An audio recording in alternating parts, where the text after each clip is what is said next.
So let's find the domain and the range for the function f of x is equals to 6x plus 7 over 5x plus 2. So to start with, let's start with our domain. Our domain is straightforward because since this is a fraction, then the denominator must not be 0. So that is 5x must not be equals to negative 2. So divide both sides by 5. So the 5 cancels. So this means that x must not be equals to negative 2 over 5. So this is our domain. So now let's look at our range. So for our domain, it's every real number except negative 2 over 5. Then for our range,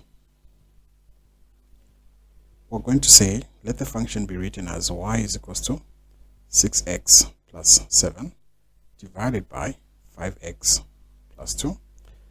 So make x a subject with the formula.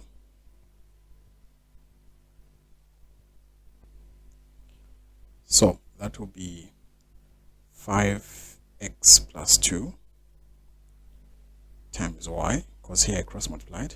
This is equals to 6x plus 7. Then if I expand here, I'll get 5xy plus 2y is equals to 6x plus 7. So I'm making x a subject, meaning that I'll get 5xy minus 6x. This is equals to 7 minus 2y. So x, open bracket, 5y minus 6 is equals to 7 minus 2y. So I'll divide both sides by 5y minus 6. Same thing here, 5y minus 6. So this cancels. So this means that our x is equals to 7 minus 2y divided by 5y minus 6. Alright, so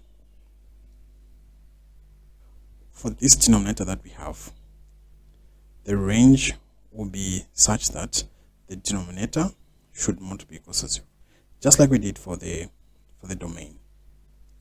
This time around, the 5y minus 6 must not be equals to 0. So say 5y is not equals to positive 6. So y should not be equals to 6 over 5. So this domain that we have here means that it's everything except this number.